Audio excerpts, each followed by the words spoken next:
All right, so I've got two projects that I'm working on. One is identifying early physiological response of a palmeri, which is also known as palmar amaranth or pigweed, and C album, which is Chenopodium album or common lamb's quarters, and seeing how they react to increased CO2 levels. And I'm also working on sampling the seed bank of the rain plots here in Manhattan, just so we can understand what weed population is out there, kind of to get a baseline for the experiment. Obviously the objective is to see how these two plants respond to elevated CO2 levels, mostly so we can understand how or whether there is a difference between how these C4 and C3 weeds react. So palmar amaranth is a C4 weed, while Chenopodium is a C3 weed.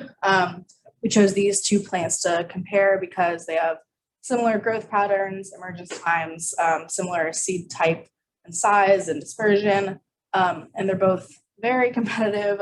They're extremely noxious and a huge problem weed out here and across the entire Midwest and eastern part of the US. And having all these similarities are basically just constants so that we can focus really on how the C3 versus C4 pathways affect their responses to CO2. You see pictures of them there. They look similar, act similar.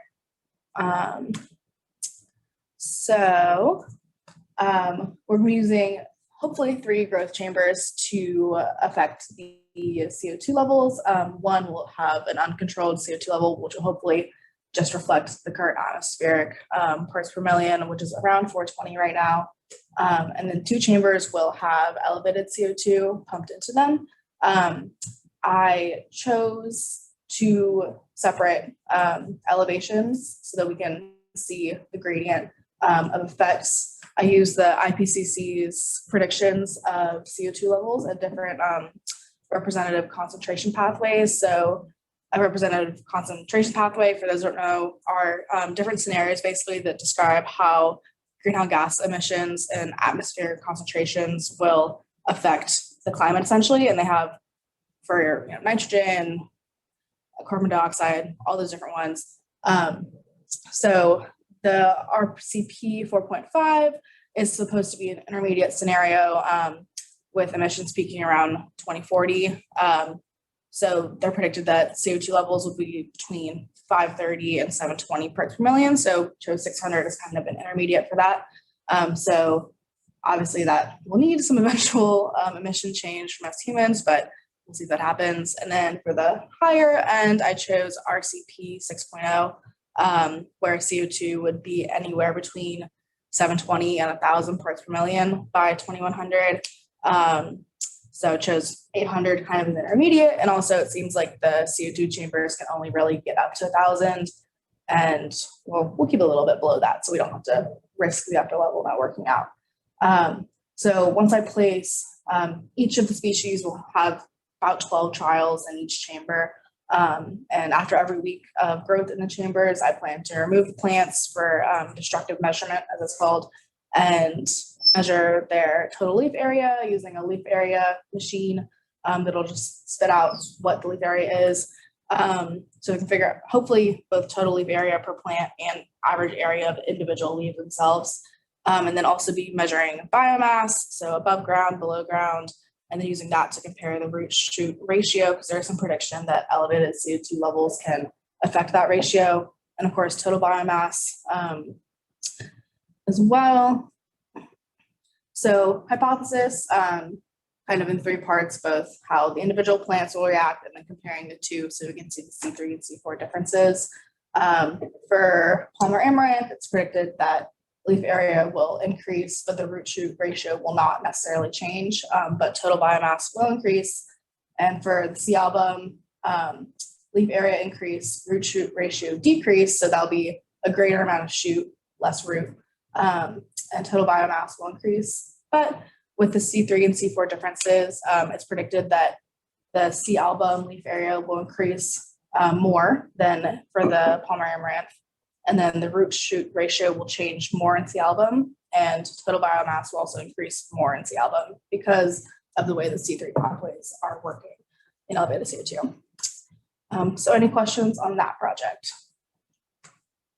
So what soil are you going to use? Just a potting mixture, just keep it nice and constant, and so that there's no constraints on the nitrogen available or phosphorus or any of those important nutrients.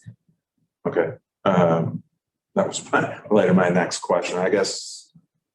What do you recommend? Yeah, we haven't chosen the exact soil yet. Yeah.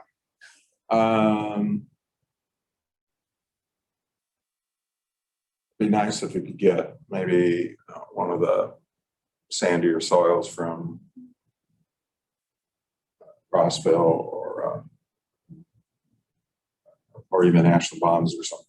Go up Sandy Unit soil 1 there, and and see. then the potting mix, because that would be more conducive. But the other thing I was going to ask, might want to consider running nitrogen analysis on the plant material. Okay.